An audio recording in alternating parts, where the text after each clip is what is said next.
আসসালামু আলাইকুম দর্শক, সবাই কেমন আছেন? আশা করি যে যেখানে আছেন আল্লাহর রহমতে ভালোই আছেন। আমিও আলহামদুলিল্লাহ আল্লাহর রহমতে ভালো আছি। আজকে আবার চলে আসলাম নতুন একটি ব্লগ নিয়ে।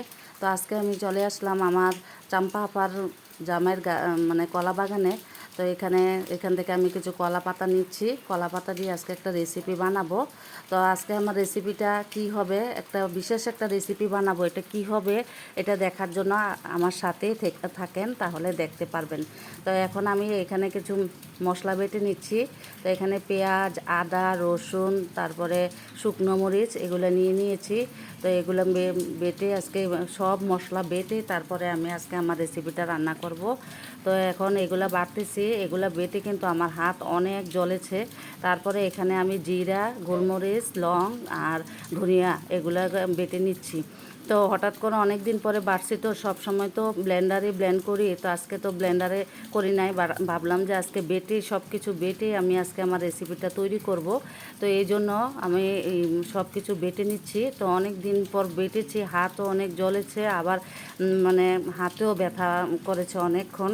তারপরে এখন আমি এই যে মাংস, আজকে গরুর মাংস দিয়ে রেসিপিটা করব। তো এই জন্য এখানে কিছু গরুর মাংস ভালো করে ধুয়ে পরিষ্কার করে তারপরে এখন এগুলাকে ছেঁচে নিচ্ছি। তো এগুলাকে একটু ভালো করে ছেঁচে নিতে হবে, একটু বড় বড় টুকরো রেখে এগুলাকে ছেঁচে নিতে হবে। তো এখানে আমি আরও কিছু মাংস ছেঁচে নিয়েছি। ছেঁচে তারপরে আমি এই যে এগুলোর মধ্যে মশলা মাখাবো। তো প্রথমে আমি এখানে লবণ দিয়ে দিলাম স্বাদ মতো।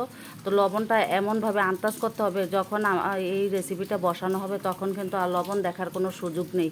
এই জন্য আন্দাজ করে, দরকার হলে একটু কম করে দিলে ভালো হবে, বেশি হয়ে গেলে তখন খাওয়া যাবে না। তো তারপরে আমি এখানে এলাচ, দারচিনি গুঁড়ো দিয়ে দিয়েছি, কিছু তেজপাতা দিয়ে দিয়েছি। তো এলাচ, দারচিনি যদি গুঁড়ো না থাকে তাহলে আপনারা বেটে দিতে পারেন। আর এখানে যেই মশলাগুলো বেটেছিলাম সবগুলো দিয়ে দিলাম। আর এখানে দিয়ে দিলাম কিছু সরিষার তেল। তো এই কাজগুলাই মানে মশলাটা বাটাটা একটু কষ্ট না, তা না হলে এটা রান্না করা কোনো ব্যাপারই না, খুব সহজ। আর বাকিটা আমি চুলাতে বসিয়ে রাখবো, চুলাতে এটাও হতে যতক্ষণ সময় লাগে। তো এখন কলা পাতার মধ্যে সব কিছু আমি 1-1.5 ঘন্টা মতো ম্যারিনেট করে রেখেছিলাম।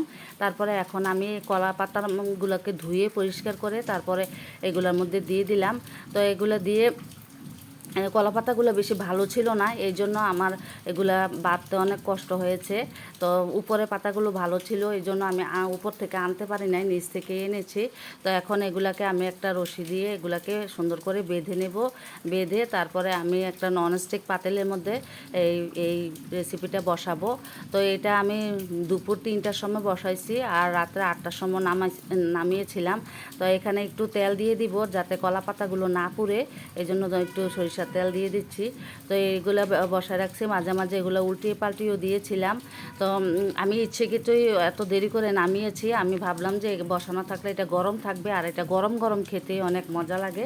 তো এই জন্য আমি এটাকে নামাইনি, বসিয়ে রেখেছিলাম। তারপরে কয়েকবার উল্টিয়ে পাল্টিয়ে দিয়েছি, তো আবার এটাকে উল্টাতে আসলাম, উল্টিয়ে দিচ্ছি। তো এই রেসিপিটা দিয়ে, এটা হলো মাংসের মরিচ খোলা, এটা দিয়ে যদি আপনি নান রুটি বা ভাত, খিচুড়ি বা পরোটা দিয়ে খান, এটা খুবই মজা লাগে। আমার বাচ্চারা তো অনেক পছন্দ করেছে, ওরা বলতেছে যে অ্যাপেল নান দিয়ে যদি এই এই মানে মরিচ খোলাটা খাওয়া যায়, মাংসের মরিচ খোলাটা খাওয়া যায়, খুবই মজা লাগে। এটা একদম গরুর মাংসের কিমার ইয়ার মতো হয়েছে, এই যে আমরা শিক কাবাব খাই, শিক কাবাবটার মতো হয়েছে। আর এটার মধ্যে একটা পোড়া পোড়া গন্ধ, খুবই ভালো লেগেছে গন্ধটা। মানে আমরা মাংস রান্না করলে তো যেরকম একটা পোড়া গন্ধ হয়, যদি পুড়ে যায় গন্ধ হয়, ওরকম না, এই গন্ধটা একটু মানে মাটির চুলার মতো গন্ধ হয়েছে। আর একদম নরম হয়ে গেছে, এই যে দেখেন একদম নরম হয়ে গেছে।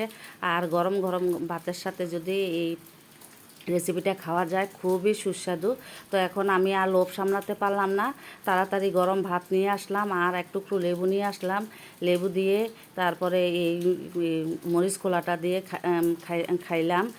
এটা হলো মাংসের মরিচ খোলা। তো মাছের মরিচ খোলা তো সবাই খেয়েছেন, এবারে মাংসের মরিচ খোলা খেয়ে দেখেন কেমন লাগে। তো দর্শক, আমি খেতে খেতে আমি আমার রিকোয়েস্টটা করে নিই, আমার ভিডিওর কোনো অংশ যদি ভালো লেগে থাকে তাহলে সাবস্ক্রাইব করে দিবেন, বেশি বেশি লাইক দিয়ে দিবেন, আর সুন্দর একটা কমেন্ট করে যাবেন আর শেয়ার করে দিবেন।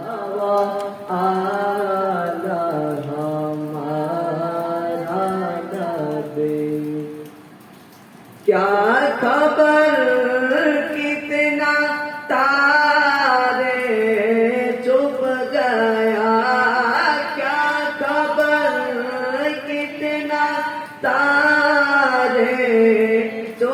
गया फिर न डूबाना डूबा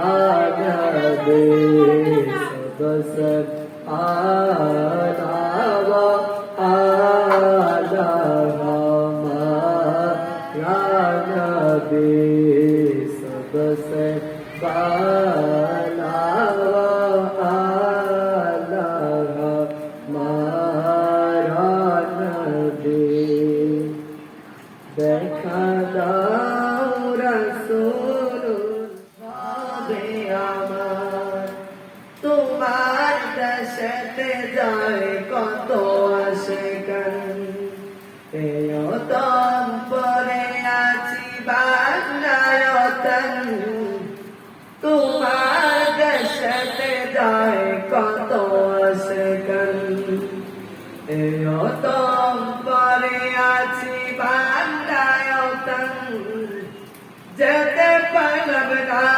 আমি দেশেতে তোমার দেখে নাও রওজা তোমার রাসূলুল্লাহ কি উপায় হবে আমার কি উপায় হবে আমার মরণের চিঠি যখন আসবে আমার কালিমার তালকিন দিও বারে বার মরণের চিঠি যখন আসবে আমার কালিমার তালকিন দিও বারে বার প্রাণ করে দেখব চেহারা তোমার প্রাণ করে দেখব চেহারা তোমার দেখে নাও রওজা তোমার রাসূলুল্লাহ কি উপায় হবে আমার কি উপায় হবে আমার আমি আমার বেজদ